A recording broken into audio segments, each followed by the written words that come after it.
Happy Tuesday, you guys. It is your girl Shanice, and I'm back with another podcast. And today we're going to be talking about letting go of the image of man and self projection, right? I want to talk about self projection because I feel like a lot of times we allow people, because we don't know who we are, we allow people to self project how they see their self on us. And if you're not careful and you don't know who you are, you will end up walking around with this wound, or you will walk around with this sense of identity or image thereof of who you are, not realizing that you are greater than what other people see. And if you're new here, I am the host. I help moms to heal from their past trauma so they can tap into their purpose, their power, and their full potential. The traumas that we will cover over the time and the seasons of this podcast is childhood trauma, developmental trauma, complex trauma, acute trauma, as well as generational trauma, and childhood trauma. If you are someone and you don't know the difference in between these traumas, you can head over to my website and you will see the different traumas on my website, the videos that you can actually access and to listen to closely, so you will be able to recognize if there's any trauma that you are operating in that you maybe need to release in order to see yourself. Because if you're new here, trauma, and you never heard of the detrimentals or the effects of trauma, trauma not only change the chemistry inside your brain, trauma changes the way you see,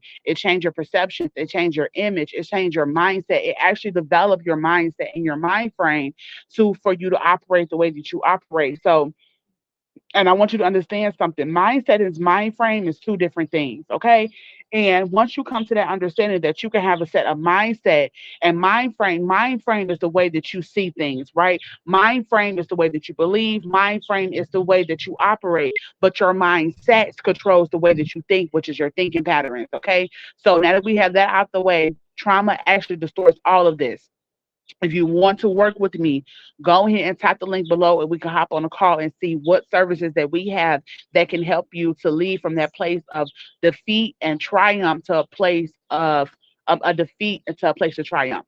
So, what is self projection? Self projection is allowing the way other people see their self to project the way that they see you, right? And usually, a person is able to self project when you don't know who you are, and a lot of times this happens in childhood, right? It happens in, that's why it's so important for moms to know who they are and to operate in their full authority and their identity and their image. Because if you're not operating your full identity and your image, what happens is your child will start seeing their self the way that you see yourself, but you will see your children the way that you see yourself unknowingly. Let me give you an example. Say, for instance, you're not confident in your future, and your children, I'm going to give you an example. Thank you, Holy Spirit. So, my daughter, she was like, Mom, they want us to read 100 books. I said, well, sign up for it, and mommy will help you. She said, but do you believe in me? I said, yes, I believe in you, right? So that's what my daughter, and I said, well, I wonder why would she ask me that, right? But fast forward, my son said to me, he said, Mom, do you believe that I can make it to the NBA? I said, no, not the NBA, the NFL. I said, yes, son, I believe in you. I said, but you have to believe in you. Looking back, hindsight, looking at how I handled that situation, it's not the fact if he believed in himself. It's the fact of what belief system that I adopt and give to him. That I give him a hopeless belief system. What belief system that I give to him or stuff projected on him that he don't believe in himself. And if we're honest, and if you're honest with yourself, if you don't have that confidence that you need in order to go forth in this world, then guess what? Your children will not be able to navigate this world, because a lot of time our kids don't know who we are. Not even a lot of times, it's just facts. Kids do not know who they are.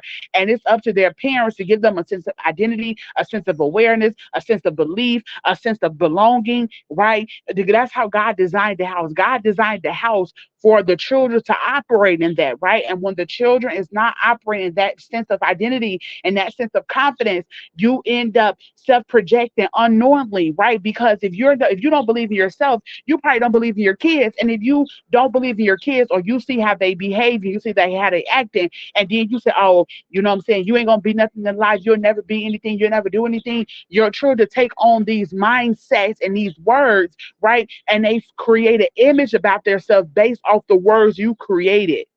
Okay, so that's that projection. So let's talk about it. accepting what other people say. But also, I want you to look at it from this perspective too, right? You want to heal that rejection, right? Because if you are not careful in healing that projection, it's going to allow healing that rejection is going to allow people to self project on you even the more. What do I mean? I was in an abusive relationship for 13 years, y'all, and this man used to accuse me of doing all type of stuff. He used to accuse me of doing drugs. He used to accuse me of cheating. But looking back, looking hindsight, he self-projected the things that he was doing. He was doing it off on me. So since he was doing it, he could not see me the way they needed to see me. He saw me on the way that he saw himself as a cheater, as you know what I'm saying, as a homeowner, whatever the case may be, he saw his stuff that way. So since he saw his stuff that way, he couldn't see his stuff past it. Let me go ahead and start projecting off on her and make her and have this false confidence. And I talked about this in another podcast. I think it was episode 3. I talked about this in a different podcast on how people can actually self project on how they feel about their self and they put it off on you. Okay, so if you the woman rejection can be created in the womb. To keep it 1,000, imagine a child, right? A mother, she pregnant, she don't want her child, and she have these emotions and these feelings that I don't want this child. Guess what? That child mind frame and their mindset is being recorded as my mom don't want me. So they create a sense of rejection. So in order for you to stop letting other people self project on you, is for you to start accepting who you are and stop waiting other people to accept you. That's rejection. And Beth Tucker got a book about that. I haven't read it, but Beth Tucker got a book called "Rejection is Identity."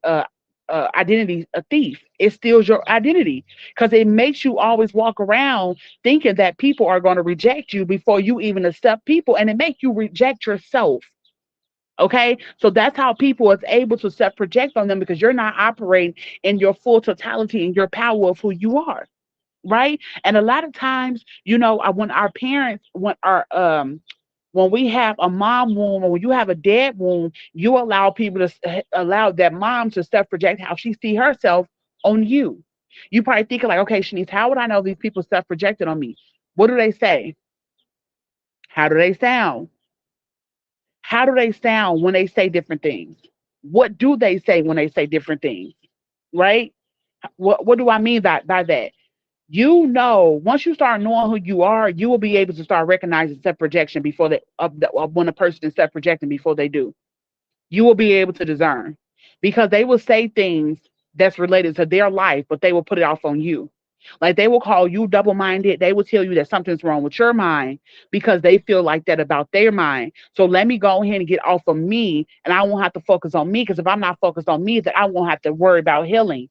But let me focus on them. Okay. So the next thing I want to talk about self projection is allowing people not to self define who you are based off the way that they see themselves, right? You want to begin to annihilate the enemies of your soul that have triggered this imposter syndrome, right? Because let me see it from this standpoint. If your mother told you that you would never be anything, that you was a failure, then God come along and tell you that you are a victor, and when you try to adapt this mindset that what God says, you will begin to develop imposter syndrome mindset, which means you will feel like a fake trying to be this person that God called you to be, but you have lived like the opposite your whole entire life. It's not to say that God is a liar. It's not to say that you're not walking in what God called you to walk in, because to be honest, you're actually walking in the self definition of what other people said that you were that you never was. Okay. So you will start developing this imposter syndrome, thinking that you're lower than what you actually are, which will make you it will talk you out of actually going forth and doing what God told you to go forth and do. It will make you believe that you cannot do what God called you to do because you will still be operating as a failure or you will be operating as a dummy. I remember listening to what's her name? She's a well-known judge. Judge I can't think of her name right now, but she lost her husband. And somebody said to her, like, how do you feel accomplishing all this success? And she said, like, I'm finna get caught. And she said, um, she says it feel like she's finna get caught because she don't feel worthy of the type of magnitude and the greatness that she accomplished in this in her period of time in life. She said that she feels like a phony. She feels like a fake.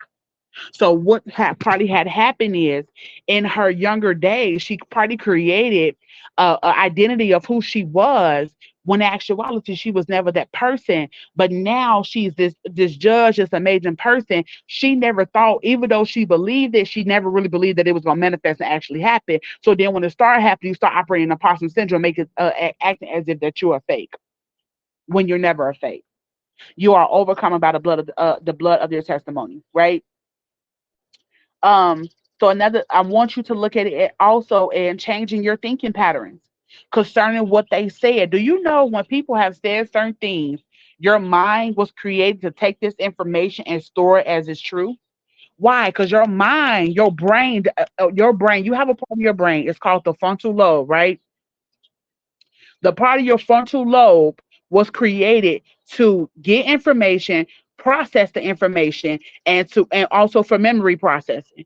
So what happens when this part of your brain don't know that this information is not true? That's why God tell us to renew our mind daily. That's why we have the power to renew our mind through neuroplasty. Why? Because neuroplasty allow us to create new neurological pathways in our brain every single day. Why? Because when we tell ourselves this information, your frontal lobe is taking this information and it's processing. And what happens is when you have had a lie embedded in your mind, and when you start putting this new information in your mind, that's what make you start operating a possum syndrome, because this old information is there, and this old information is saying, hey, I have lived like this my whole entire life, but you're telling me I'm a millionaire. You're telling me, and not only has I taken this information, I have created an image inside of you to go along with this image, but now it's time for you to peel off that old image, or as the Bible tells us, take off the old man and put on the new man, because we have now been risen with Christ Jesus with all power in our hands, which should let us know that we have the power to put new information inside of our mind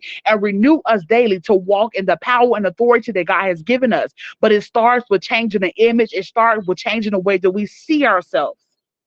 And I'm not only speaking to you, but I'm speaking to myself every single day. I get up, I have to tell myself, Shanice, you are a six-figure earner. You are not a failure. I adopted the failure complex. Now, mind you, a person that was a straight A student, always knew she was going to be great, always knew she was going to be a business owner, now have developed a failure complex. Why? Because things happened in my life and things did not work out. And so those seeds that my mother and my family sown and told me that I was a failure, or they self project how they felt about themselves on me, it reinforced that image of me being a failure. And so now I start believing that I was a failure instead of believing what God has said about me. Because what we don't understand is God put an image inside of us before we was born. That's why you come inside the world with so much ambitions and so much dreams, because that image that God placed inside of you is trying to come alive. But then when you have all these people telling you that you're not a good enough, you're not enough, and you're not worthy enough, you're not this, and you allow people to self project on you, you end up walking into identity that God did not call you to walk in.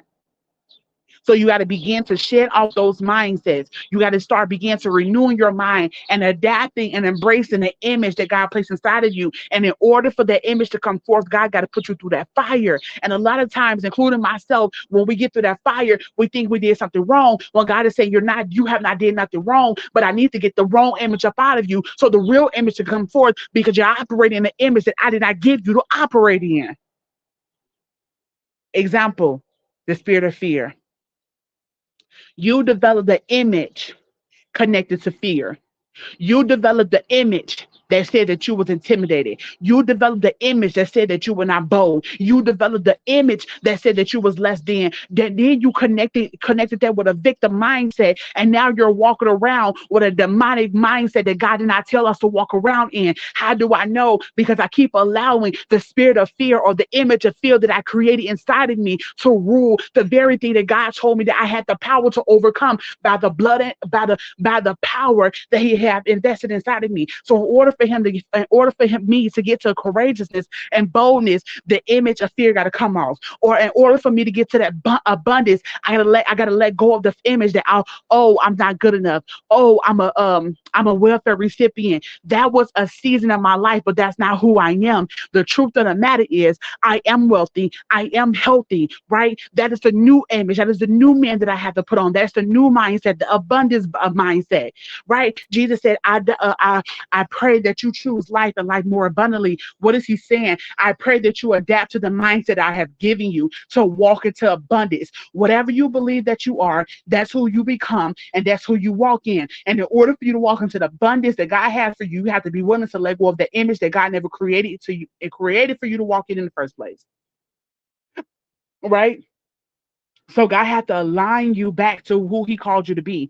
He had to align you back to the purpose, to your power. He got to align you back to walk in His will. He got to align you back to walk in His purpose. I just decree and declare a divine alignment, not only for yourself, for me, but also for you, that you will begin to walk in the purpose and the power that God have called you to walk in. Maybe you're someone, your mother and your father compared you to your siblings all the time and made you feel like that you was less than because your siblings was different from you. When God did not call you to be like your sibling, He called you to be like the person He created you to be. So I remember God said to me, He said, not only, Shanice, as you have to become who I called you to be, but not only you have to unlearn what they said about you, but you have to also unlearn the image that you created in your mind by comparing yourself to other people. I was always comparing myself to other people, that I start developing images or habits or likeness of other people that God never called me to walk in, or I start talking like another person or start acting like another person. Then I'm like, hold on, wait, this was never me in the first place. Why did I start acting like her? Because I compared myself to so bad and I wanted to be her and I did not want to be me. But then it comes to the point, Shanice, when are you gonna get to the point that you believe that you are dope enough to change your life? When is it gonna get to the point that you see the dopeness and the full potential in yourself that you see in other people? You have to be willing to let go of that stuff projection. So you got homework. I want you to sit down and I want you to write down everything that you have believed that your mother said about you, your daddy said about you, your ex-boyfriend said about you that was not true. And I want you to write down the things that God said about you. And I want you to meditate on so long every single day. Just create affirmations, everything that God said about you. You're wealthy, you're a business owner, you're an entrepreneur, you're a six-figure earner, you're a boss. Whatever God is saying, write that down and meditate on that day and night. And it's gonna feel ucky at first because you're looking at like God, like you're saying I'm a six-figure earner, but I'm still in poverty. And like prophetess Tiffany said, you are wealthy in a poor situation, but you're not poor. You're wealthy with $1 million idea in a poor situation. That's it. And you have to be willing to come higher in who God called you to be in order for you to begin to adapt these new mindsets so you can walk into the newness that God has for you. But it is a process, and you have to be willing to go through it to allow God to engrave the new image, His image inside of you, so you can walk into the image. Right. So last week I talked about the distorted image, how trauma distorts your image. Trauma is an open door for sin, and how that distorted your image. And God wants to renew your image back to the way that He created you to be. That's what restoration is all about. I love y'all. And next week I have a guest on my show. It's called Beauty to Ashes. I see y'all next week.